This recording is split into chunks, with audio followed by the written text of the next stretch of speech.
আপনারা দেখছেন আপনাদের ফেভারিট চ্যানেল পাঠশালা প্যালেস। পাঠশালা প্যালেসের গল্পের আসরে সমস্ত বন্ধুদের জানাই সাদর আহ্বান। মূল গল্পে যাওয়ার আগে আপনাদের গল্পটি ভালো লাগলে লাইক, শেয়ার, কমেন্ট আর নতুন হলে সাবস্ক্রাইব করবেন। এবার চলো মূল গল্পে আসি।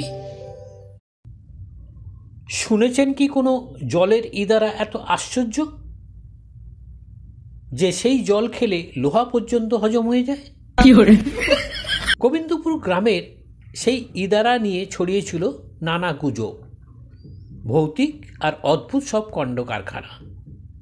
আজ আপনাদের শোনাবো শীর্ষেন্দু মুখোপাধ্যায়ের লেখা এক অদ্ভুত গল্প, ইদারায় গণ্ডগোল। তাহলে আর দেরি না করে শুরু হোক কাণ্ড কারখানা। গাঁয়ে একটা মাত্র ভালো জলের ইদারা। জল যেমন পরিষ্কার তেমনি সুন্দর, মিষ্টি স্বাদ, আর সেই জল খেলে লোহা পর্যন্ত হজম হয়ে যায়। লোহা হজম হওয়ার কথাটা কিন্তু গল্প নয়। রামু বাজিকর সেবার গোবিন্দপুরের হাটে বাজি দেখাচ্ছিল। সে জলজান্ত পেরেক খেয়ে ফেলতো, আবার উগরে ফেলতো। আসলে কি আর খেত? ছোট ছোট পেরেক মুখে নিয়ে গেলার ভান করে জিভের তলায় কি গালে হাপিস করে রেখে দিত। তা রামুর আর সেদিন নেই। বয়স হয়েছে, দাঁত কিছু পড়েছে, কিছু নড়ছে। কয়েকটা দাঁত শহর থেকে বাঁধিয়ে এনেছে। তো সেই পড়া, নড়া আর বাঁধানো দাঁতে তার মুখের ভেতর এখন বিস্তর ঠোকাঠুকি, গণ্ডগোল। কোনো দাঁতের সঙ্গে কোনো দাঁতের বনে না। খাওয়ার সময়ে মাংসের হাড় মনে করে নিজের বাঁধানো দাঁতও চিবিয়ে ফেলেছিল রামু। সে অন্য ঘটনা, থাকবে। কিন্তু এই রকম গণ্ডগোলের মুখ নিয়ে পেরেক খেতে গিয়ে ভারী মুশকিলে পড়ে গেল সেবার। পেরেক মুখে নিয়ে অভ্যেস মতো এক গ্লাস জল খেয়ে সে বক্তৃতা করছে। পেরেক তো পেরেক, ইচ্ছে করলে হাওড়ার ব্রিজও খেয়ে নিতে পারি। সেবার গিয়েছিলাম খাবো বলে, সরকার টের পেয়ে আমাকে ধরে জেলে পোড়ার উপক্রম, তাই পালিয়ে বাঁচি।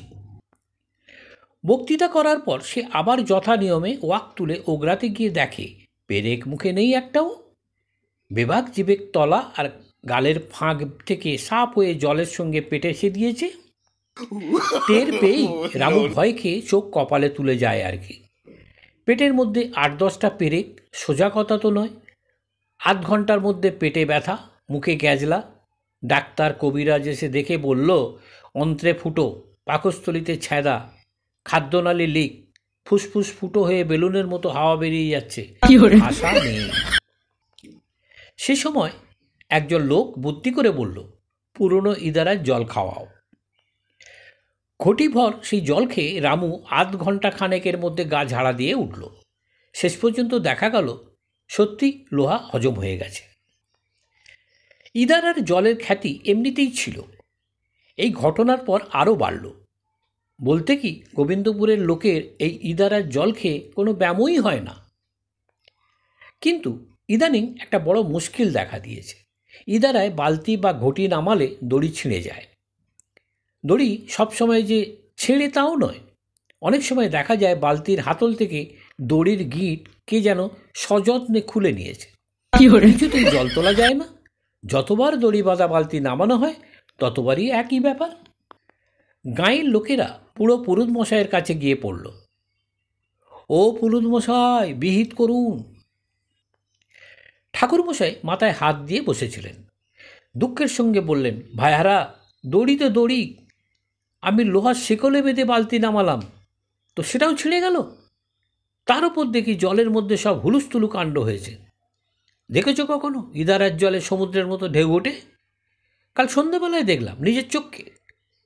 বলি, ও ইদারার জল আর কারোর খেয়ে কাজ নেই। 5টা গ্রাম নিয়ে হরিহর রায়ের জমিদারি। রায়মশাই বড় ভালো মানুষ, ধর্মভীরু, নিরীহ, লোকের দুঃখ বোঝেন। গোবিন্দপুর গ্রামের লোকেরা তার দরবারে গিয়ে হাজির। রায়মশাই কাচারি ঘরে বসে যাচ্ছেন, ফর্সা নাদুস নুদুস চেহারা। নায়েবমশাই সামনে গিয়ে মাথা চুলকে বললেন, আগে গোবিন্দপুরের লোকেরা সব এসেছে দরবার করতে। রায়মশাই মানুষটা নিরীহ হলেও হাঁকডাক বাঘের মতো। রেগে গেলে তার ধারে কাছে কেউ আসতে পারে না। গোবিন্দপুর গাঁয়ের লোকের ওপর তিনি মোটেই খুশি ছিলেন না। তার সেজে চলের বিয়ের সময় অন্যান্য গাঁয়ের প্রজারা যখন চাঁদা তুলে মোহর বা গয়না উপহার দিয়েছিল, তখন এই গোবিন্দপুরের নচ্ছার লোকেরা একটা দুদেল গায়ে দড়ি বেঁধে টানতে টানতে নিয়ে এসে একগাল হেসে নতুন বইয়ের হাতে সেই গরুর বাঁধা দড়ির একটা প্রান্ত তুলে দিয়েছিল। সেই থেকে রায়মশাইয়ের রাগ। গরুটা যে খারাপ তা নয়, রায়মশাইয়ের গোয়ালে এখন সেইটাই সবচেয়ে ভালো গরু। দুবেলায় 7 সের দুধ দেয় রোজ, বটের আটার মতো ঘন আর মিষ্টি, সেই দুধের তুলনা হয় না। কিন্তু বিয়ের আসরে গরু এনে হাজির করার চারদিকে যে কি ছিচ্ছিকার, আজও সেই কথা ভাবলে রায়মশাই লজ্জায় অদবদন হন, আবার রাগে রক্তবর্ণ হয়ে যান। সেই গোবিন্দপুরের লোকেরা দরবার করতে এসেছে শুনে রায়মশাই রাগে হুঙ্কার ছেড়ে বলে ওঠেন, কি চায় ওরা? সেই হুঙ্কারে নায়েব মশাই 3 হাত পিছিয়ে গেলেন।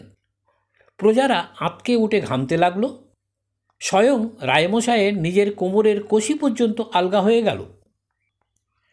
গোবিন্দপুরের মাতব্বর লোক হলেন পুলুত চক্রবর্তী মশাই।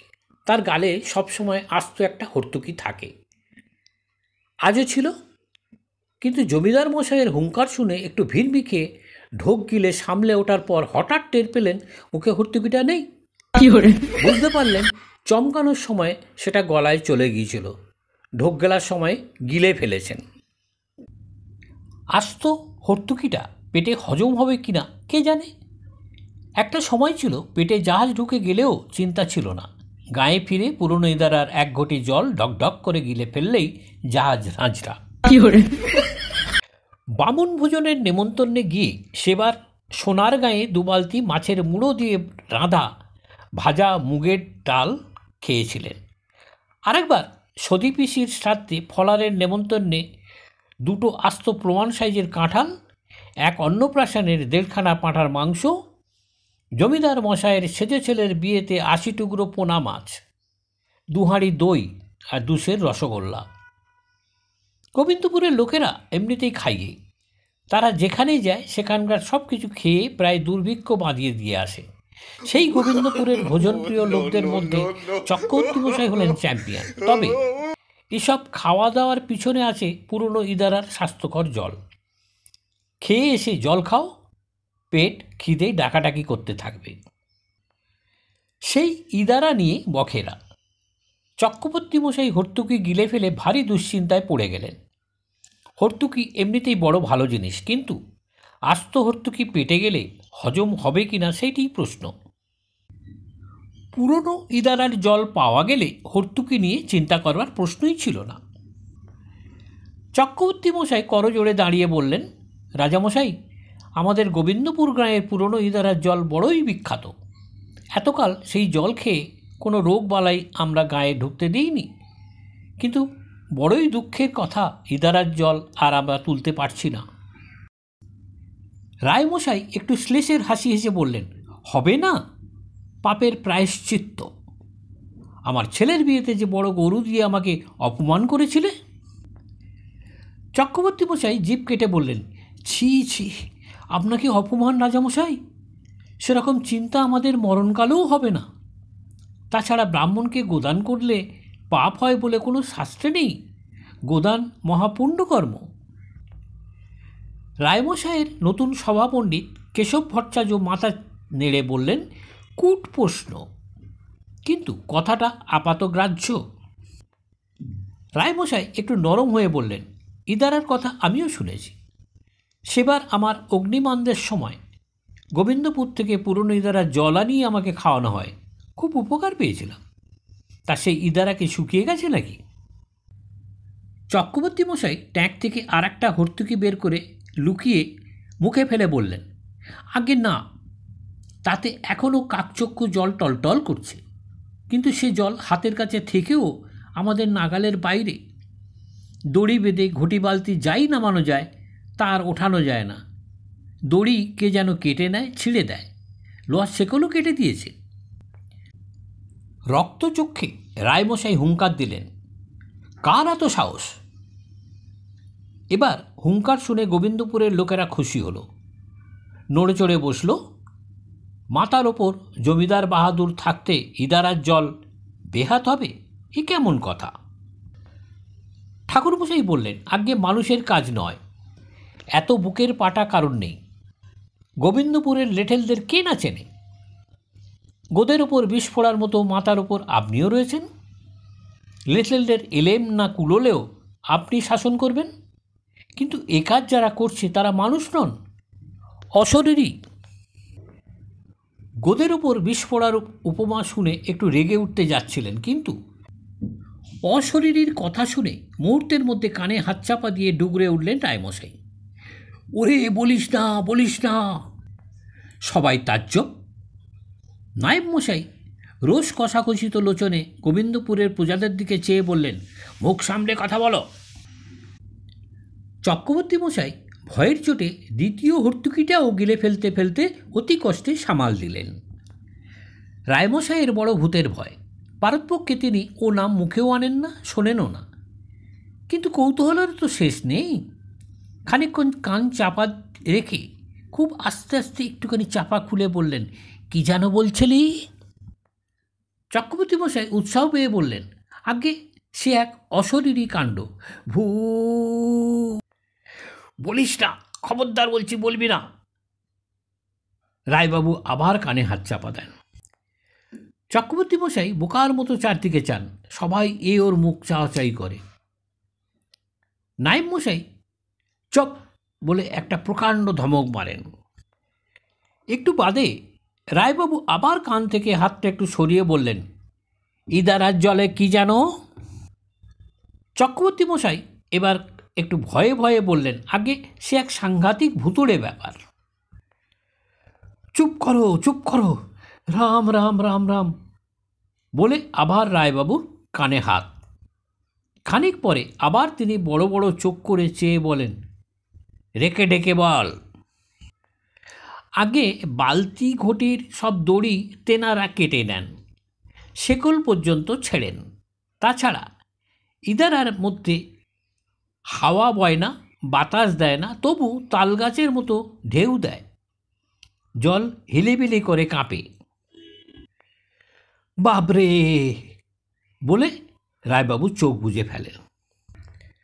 ক্রমে ক্রমে অবশ্য সবটুকু রায়বাবু শুনলেন। তারপর একটা দীর্ঘশ্বাস ফেলে বললেন, দিনটা মাটি করলি তোরা।